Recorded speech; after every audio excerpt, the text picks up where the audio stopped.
When did you first appear on The Tonight Show?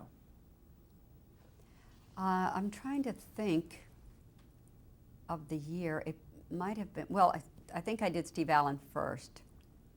And then the Jack Parr show, I think it was probably maybe 1958. Would that? Yeah, I have 58. That sounds. I think 1958 because I was doing an act with Bill Hayes at the time. We were Johnny and Lucille for Oldsmobile. And I mentioned the commercials that we did, and we would do a stage show every year for them, which was every gypsy in New York wanted to be in this show. We would have the best choreographers. We'd have people like Carol Haney directing and choreographing. We'd have Alvin Colt on costumes. We would have the best of Broadway. We would do like tab versions, maybe a show like Good News, and they would talk about the car within these shows, and they would have reveals, and it would just be an amazing show that would have a performance at one of the big Broadway houses, and everybody in New York would come to these shows. They just loved them. And so I did several with Bill Hayes, and while we were... Who was Bill Hayes? Bill Hayes is a musical performer. He's also done Days of Our Lives, soap opera. He's been around a long time and is a terrific performer, singer, actor, whatever. And so we had done this show for Oldsmobile, and they thought that we would make a great act. And we were the Singing Sweethearts, and we played, so my first nightclub act, as a matter of fact. We played the St. Regis, the Maisonette, and a few places. It didn't last too long. But while we were doing this, somehow we got called to be on the Jack Parr show, The Tonight Show. And someone had said to me, oh, you know, he's very nervous and he's kind of difficult. But I had watched his show and I thought, I know that I would work incredibly well with him. I just know that he would like my humor, and I just knew we'd be a good team. And so that night on the show, either I knocked something over, something spilled, and I started cleaning up the desk. And I did something that just became funny, and he liked it, and he just worked with it. And from then on, I was a regular on the Jack Parr show. Wow. How did that feel? I love Jack Parr. I really think he is a clear demonstration of what television is at its best, because, again, he was always himself. He didn't change for the camera, and that translates well when you go into someone's home. They know who you are, what you are. Everyone got used to Jack being so emotional. But by the same token, and you won't find this today on television because everything is micromanaged, it seems to me so often. I remember one night, he loved this particular song from Good News called Just Imagine, a ballad written by De Silva Brown and Henderson. And I sang it, and it got a huge hand. He let it stop the show, and he made me sing it again, and he made me sing it 3 times before the night was over. Well, people remembered things like that. I mean, it was like, to heck with this show. This is the moment that's working. Let's go with this. And so many funny, spontaneous things happened working with Jack.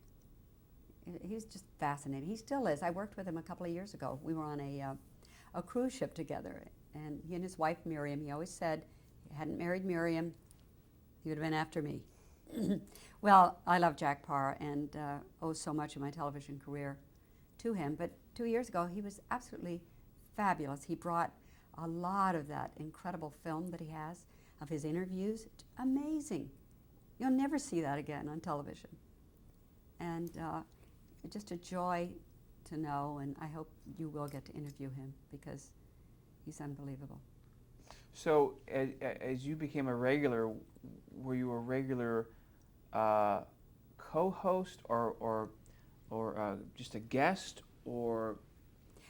I was a guest primarily on the Tonight Show. I would sing. Sometimes they would write arrangements for me.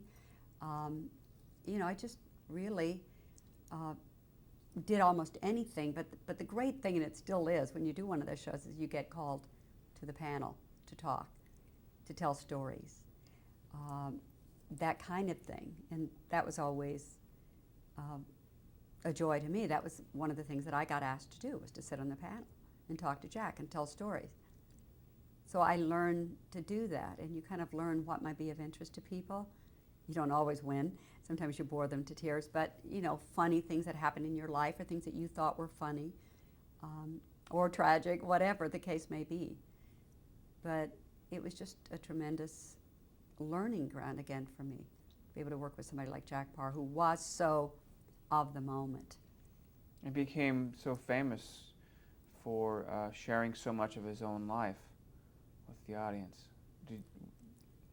Well, I think Jack did have that wonderful capacity of letting an audience in on his emotions. And so many people are all about hiding all of that. And he couldn't, even if he had wanted to. That's just the way Jack Paar is. He is still to this day. And I just think, I mean, I don't know if that would work today. You know, people are so used to things being done in just small little increments on television. I don't know, I think a lot of producers and advertisers think that people don't have a very long attention span. I don't agree with that at all. I'd love it if Jack Paar were still around today. But when I moved up, you know, after Jack gave up and left, and he was serious, I mean, he came back and did, you know, a weekly show, which I also performed on. The Jack Paar program. Jack Paar, yeah, and he just kind of decided that was it. Were you there when he left? You mean the first time? Mm-hmm. I wasn't on the show that night, but I remember him leaving and all of us just being absolutely astounded that he had the guts to just walk off. And when you think what the incident was about, he told a story with WC in it, which means, you know, Great Britain, that's the toilet, water closet. I mean, he was right. So stupid. Well, tell us the rest of that story. I mean, why did he decide to leave? Because I guess the networks came down on him and just, oh, they thought it was just terrible. And I don't know if they I forget what the incident was, whether they edited it or they just came down hard on him, or what the actual incident was that drove him to it. But I just know that he was furious and said, that's it, and walked off. And my goodness, what a furor that caused. I think it was edited. I think the part of the joke was edited that had the WC in there.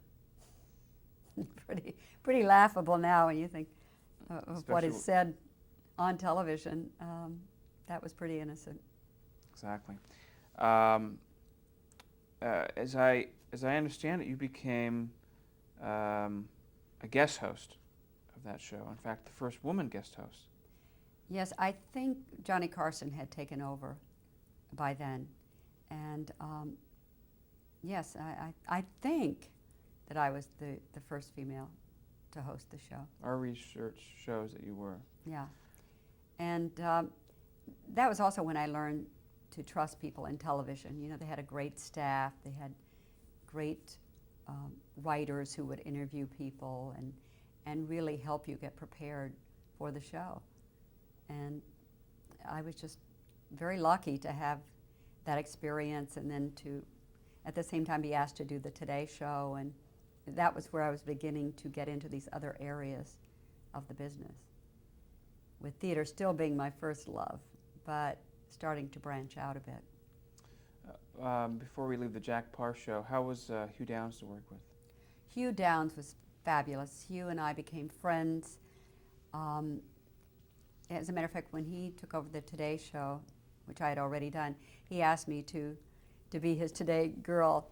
But by that time, I was already back in the theater and decided I didn't want to get up that early to do a show. And that was the right decision for me at that time. But it's interesting that that experience has brought me to where I am today. But Hugh Downs was so wonderful to me. He and his wife, Ruth, they're just an amazing couple. But Hugh Downs is truly one of the most brilliant people I've ever known. And he's so self-effacing that you're not aware of it. But he's just brilliant in so many different areas. Science, music, history, you name it. Hugh Downs seems to know it. What do you think the key to his success has been? I think part of Hugh Downs' great success was his ability to be a great second banana, then to be a great first banana, then to be a second banana again. And I think it's the thing that I feel for myself, and people like Hugh Downs have it, is the ability to remain flexible as the business around you changes. What do you do to keep finding a niche for yourself within the business as it changes? And you change and you grow older, and I think Hugh is a perfect example of that. He did so many different things, eventually even retiring, but not really, and then came back to have more success than he ever had. Hal Gurney, the director of the Jack Paar Show, any comments on him? Hal Gurney, there again is another example of someone who, was fairly young when he did the Jack Paar Show. Just a terrific guy, very bright, and I think very innovative for that time. Able to catch the moment, able to have a camera there to catch a reaction. All of those things which are so important, because if the camera's not there to see you, the folks at home miss that moment. And Hal Gurney always had that great talent to do that, which he, of course, went on to do for David Letterman many, many, many years later. He's another perfect example of maintaining and being able to stay in a very tough business, working with young people who look up to you and go, wow, you know how to do that, or come up with something new. Very exciting. When you were a guest host on The Tonight Show, any favorite guests that you had that you sat down with? I don't really remember the very first show. It was kind of a blur. I think a lot of those experiences are, because they are live and you're like going, yeah, my goodness, here we are. So you don't really have time to edit yourself or think, what are you going to say, what are you going to do? So a lot of it just kind of goes by. It's like being at the Indy 500, the cars are zipping by, but you're loving the moment. But you don't remember exactly what the speed was and how fast, you dealt with it. But I do recall some of the later shows. I mean, Dr. Stillman, the great doctor who created the water diet, that was a lot of fun. Singing with George Segal, playing the banjo. So many, different people. It's just, I don't know, it's just a lot of fun. And working with people like Freddie DeCordova, I mean, my gosh, the man has been around forever and looks like he's going to continue. There's another example of a man who was already older, or at least he seemed to me when I met him, who got younger as I knew him, who's still amazingly sharp, and people still consult him. And who is Freddie DeCordova? What does he do? Freddie DeCordova, oddly enough, I first met when I was doing The Sound of Music, the national company. And a friend of mine took me to Chasen's and said, we're going to have dinner with this incredible guy who, directed Jack Benny and has done all these incredible television shows. And we went to Chasen's, and he was absolutely delightful and so nice. And to hear about his background, which was pretty amazing. I remember that was the night I met Barbara Stanwyck. And she said, oh yes, she had a voice way down here. She said, I have seen you on television, my dear. And I don't know if I could say this, but this is what Barbara Stanwyck said to me at a very young age. And she said, you've got balls. And I went, oh, thank you so much, Miss Stanwyck. I mean, it absolutely blew me away. But that was my first time to meet Freddie DeCordova, and I remember that evening so well at Chasen's Restaurant in Beverly Hills, California. True story. That's great. But Fred DeCordova became the producer of the Tonight Show, but he's a director producer that worked in television. Director producer. I don't have all of his credits. All I know is that he's been in the forefront of television as long as I've known about television. You also became the co-host of the Oldsmobile Music Theater in about 1959. Mm-hmm. Any remembrances of that? Which later became Hayes and Henderson, right? Yes, that was, born out of the Singing Sweethearts, you know. And Oldsmobile, I mean, in those days that was amazing that a sponsor would take to you or let you not only do the commercials but be a part of the show. I don't even think you're allowed to do that anymore on television. But, you know, Dinah Shore wouldn't be able to sing about Chevy, I don't think, in this day and age. But all those were just amazing things that happened. You know, I think around that time, too, Patti Page had a show called The Big Record. And you'd get to appear on shows like that. All the shows that were happening at the time, you would get to be a part of. And I think it was really because of Oldsmobile and again, being flexible and doing a show that was considered commercial would really propel me into other creative endeavors. So I think taking that risk and being able to do that other thing that was required of me, being able to sell something, so to speak. At this point in your career, were projects coming to you, or did you have to constantly seek them? A lot of projects were coming to me. As a matter of fact, how I was chosen for the first show that I did for Oldsmobile, the stage show, I was walking down 55th Street, where I lived, pushing my baby in a carriage, and the producer later told me that they had tried to get me the year before, but I was in Fanny, I was pregnant, and I turned it down, and so they realized that I must be available. And he said when he saw me pushing the baby carriage, he went right to the phone when he got to his office and called, and I was available. And that was the first show I did for them in 1957. Amazing. You just never know where it's coming from. The pleasures of New York, just walking down the street and you get... Well, that's also the pleasures of our business, because I don't think you can ever count anyone out. I don't think it's over till it's over, and then it's not always over. I just think, for me, one of the great things about this business that I absolutely love is that you don't know where the next great thing is coming from. Some people would find that, you know, pretty scary. I don't find that scary, maybe because I've always worked. I've never been out of work going, oh, where's the next job coming from?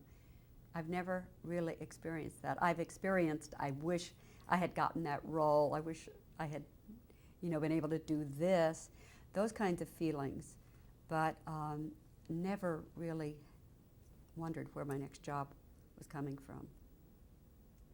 So. The Today Show. In '59, you joined that show, Mm-hmm. you mentioned earlier. What exactly was a Today Girl? Of course, you couldn't say that today girl.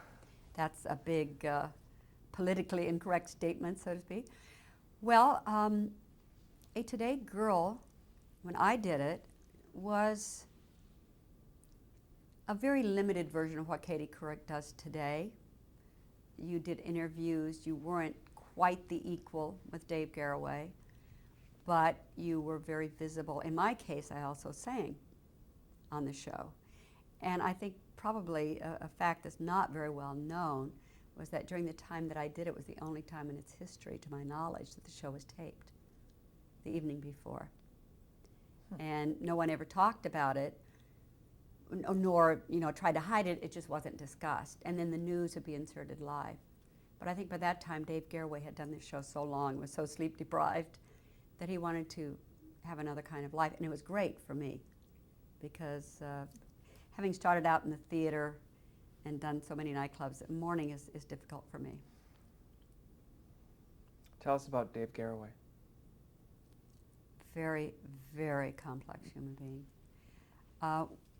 When I was signed on to the show, I mean, It was quite a coup and quite a wonderful thing to have happen to you as a young person. I got pregnant on the show. Not on the show, mind you, but not too long after I signed to do the show. And I don't think Dave was too happy about the population explosion in any case. He was always very concerned about things like that and very deep subjects. And sometimes he'd go, "We have the most amazing thing on the show today. It's a scale that's anti-gravity." I go, "Okay." Do-do-do-do. Amazingly brilliant man, very, very, very complex, extremely complex. And you didn't always feel as comfortable as you might. He was always very nice to me, I think, appreciated what I had to offer to the show at that time. But he was very much a control freak. I remember once he said to me, I just feel so wonderful today. And I went, "Why?" He said, "I've been up for 3 consecutive days and nights, and I'm working on a car." I think he loved cars. And I went, "Really?" And his thumb, the skin was off of his thumb. And he said, "I thought I was pulling out glass fibers." But I went to the nurse upstairs, and she said I was pulling out skin fiber. And I went, "Ooh, David, you better start eating right and sleeping." But it was a very fascinating time for me because I hadn't been around too many people that complex. On camera, a successful host? Dave Garroway, one of the best. Absolutely the best. I think he understood this medium called television incredibly well. Obviously he did. He lasted a very long time. And a guy named Pat Weaver, I would like to honor because this man came up with incredible ideas that are still really probably the most successful ideas on television. Tonight Show, the Today Show, these are still... Home show? Yeah, I mean, just he, along with people that he brought along with him, you know, like Dave Garroway and Jack Parr and Steve Allen and all these people that kind of understood what television was about and the power that it really had and has. Tell us what Pat Weaver did there at NBC. Well, you know, of course, I met Pat Weaver. All I would hear that Pat Weaver was a genius, and Pat Weaver created these shows, that he was the idea man, but that he was also a very nice man, a brilliant guy who's everyone knows is Sigourney Weaver's father, and still going strong, I think. But he was the head of NBC at that point, and also the creator of these shows you mentioned. Now, isn't that interesting that when I think of Pat Weaver, I don't think of him as being the head of NBC. I just think of him as being this creative genius that has left a lasting impression on people that he will never know, has never known, but he really is so responsible for so much of television that succeeds still today. Did he show up on the set? Did he have much personal interaction with the Today Show? No, I just remember seeing him a few times, but he was not in your face, which I think is kind of, you know, appreciated by performers. Nothing worse than having a producer in your face all the time when you're trying to be creative. How long were you Today Girl? I started in 1959. I left in 1960 as I got more and more pregnant. And in those days, you couldn't even say the word. They didn't like you to say the word pregnant on television. Forget water closet, you know, and the WC. Although this is such a natural function of human beings. But they would hide me behind potted palms and furniture. And of course, I was still singing on the show. But it was a totally different ballgame. Now it's almost a prerequisite for any news person or, you know, a person that's on that kind of show. They have to get pregnant. And you have to follow the birth and almost be in the delivery room with them. Drives ratings up. times have changed. Yeah. Was Garraway the host throughout your entire run with Today Show? Dave Garraway, Jack LaScooley, Frank Blair. They were the three head honchos throughout my tenure. So Hugh Downs hadn't arrived yet. No, Hugh took over, I think, the following year. And that's when he asked if I would do the show. But by that time, I was already committed to Sound of Music and to other things. I was going to do the national company of that, and I really decided that was what I wanted to do. Were you there when Charles Van Doren was the correspondent? Yes. Yes. During the quiz show scandals? Yes. I do remember Charles Van Doren, but I don't remember too much. I think I remember his father actually being on the Today Show, Charles Van Doren's father. But I did meet him. I thought he was a very nice guy. As I think I remember, there was an apology made, I think by Garraway, after the quiz show scandals broke and Mr. Van Doren, Charles Van Doren, was going through the ringer. Do you remember? What year was that? It was 59-60, like the end of 59-60. Yeah, I just remember being so fascinated by the whole game show phenomenon, and now Regis Philbin is bringing it back all over again. Everything old is new again. It's just absolutely amazing in this business. What a clever idea! No kidding. But I remember having a lot of empathy for Charles Van Doren. And I really don't know what has happened to him, or what happened to him after that. I know he was around for a while, and it just kind of disappeared. Yeah. Then you stayed home and produced your second child. I didn't stay home very much. I always worked through my pregnancies, and I did television. I did, again, I was doing Jack Parr. I remember I was very pregnant, and there was a wonderful comic named Jackie Leonard, if you remember him. But he's one of these, and hold his side, and anybody in show business, probably would know of him. He was like one of our big comics, and very funny guy. And they were all in the green room, the Jack Parr show, and he's Florence, come on in, sit down. And go, no, Jackie, and I'm very obviously pregnant. I think it was like 8 months pregnant. And I said, no, I'm trying to go over my lyrics of the song and all that. And a little time would go by. He said, Florence, come on in here, sit down. And so like the third time he said, come on in here, Florence, sit down. He said, what's the matter? Are you afraid you'll wrinkle the kid? Well, I thought that was so hilarious. And I went out and I sang my number, and I went and sat down and I told what had just happened. And it, brought the house down. It was just so funny to think, of the picture that he had painted. But no, I was kind of a pioneer in that respect, because I did work through all my pregnancies. There was no women's lib. There was no one out there going, yeah, you go for it. You deserve a career just like your husband. It was a tough time for me, because I wanted so desperately to be a mother. I loved that, but I desperately wanted my career as well.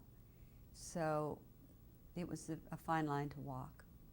I could have used some of those women at that time. And we'll take a break.